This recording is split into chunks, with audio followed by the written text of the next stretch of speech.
Jeff Lacey, yeah. Okay, right. Well, April the 12th in Tampa, Florida, a week before the big fight in Las Vegas we were talking about. British IBF light heavyweight champion Clinton Woods faces the former undisputed champion Antonio Tarver. Tarver's the fighter who took a year out from the sport to play Mason the Lion Dixon in the movie Rocky Balboa. And there were plenty of theatricals at the press conference this week. I had bigger fish to fry. I had bigger fish to fry. You went on my level then. Who ate bigger fish? Who you think? Roy Jones? Santiago? No, those are tune-up. Those are tune-up fights. Those are tune-up fights. I'm tuned up now. I'm tuned up now. I'm tuned up now. You coming back beltless. We'll see. You keep talking, you're going to be unrecognizable after the 12th. Get ready to throw that towel in again. Well, I've only been reporting from this studio a week on these two, and I feel as if I've been bruised and whacked round the head a few times. What a week, eh? That's what we expected to happen today. Yeah. You know, I mean, this old game never stops surprising you, inside or out. I went along on Tuesday thinking this will be fairly mediocre, tame and run-of-the-mill. Going along today thinking there'd be an explosion, and it was completely the opposite. But it was to do with travel, if I'm not mistaken, believe it or not. It was to do with London taxis, if I'm not mistaken. That was the rumours, and they were very upset because there were no limos involved. And the whole thing with Tarver, he has been one of the greatest talkers during the last 12 or 15 years. And in many ways, when he fought Bernard Hopkins back in 2006, that was the unofficial title there, was to decide who was the best talker in boxing. And here's the double irony. I was thinking about this today, and it was making me chuckle. A deep kind of Bilko chuckle, mate. I was thinking about these two guys, okay, both incredibly eloquent, Hopkins and Tarver. Unbelievably eloquent, soundbite kings, and two of the ugliest fighters to ever put on gloves. They're ugly to watch. Well, can Tarver back up all his chat with a performance? Well, he's taken some time out to play the role of this Mason Dixon in the latest You can't even Rocky say film. it, can you? Mason the Lion Dixon. There is a Mason Dixon line up in that runs across 4 states or something. I mean, where they get these names from? Anyway, that's the bloke he played. What? So Apollo Creed wasn't real? After all these years, Steve, finally, I've broken your heart. Oh no!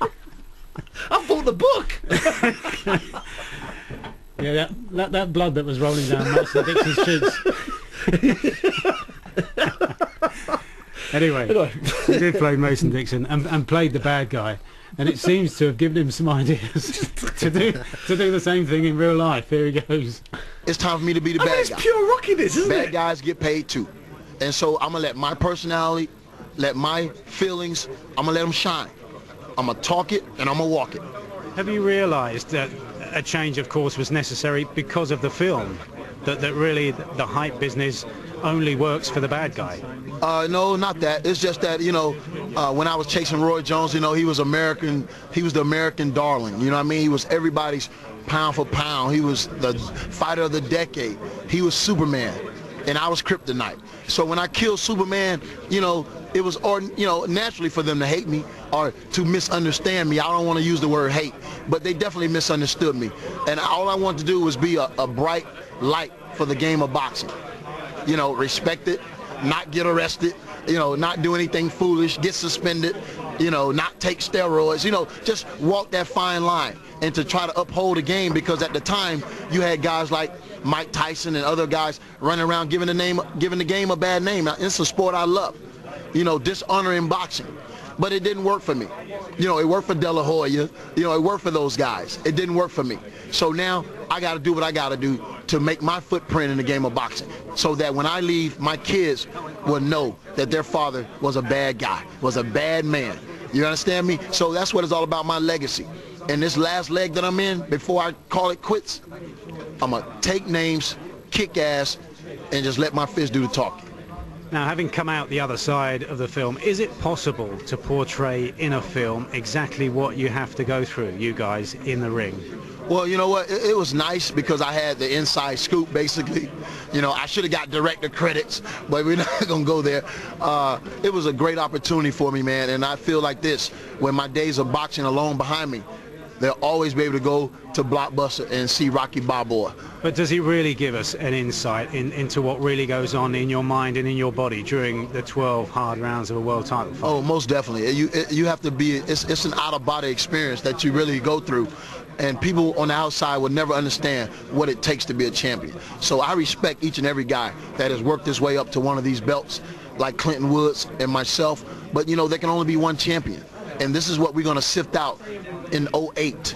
In those moments immediately leading up to the fight, fighters feel all sorts of different emotions. Are you ever scared or frightened, and did you have to make that fear work for you? Well, I think every fighter that goes in the ring has a little fear because you don't know if you're going to come out. I mean, that is a possibility.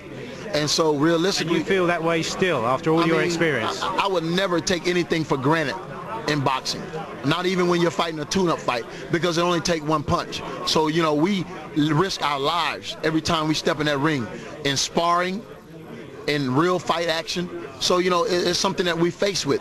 So, you know, it's a daredevil sport.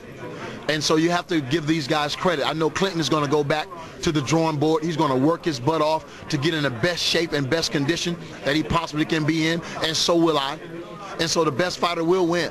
And all we've been hearing here today, it's been a fairly hostile press conference. I mean, I know we've seen those before, but how important is it then, after all you've been saying, to win this stage of the build-up? It's very important. It's very important because I'm a man of my word. I won't say it if I didn't believe it. So he's got to make a non-believer out of me. I'm going back to my hometown of Tampa, and I'm going to do the work.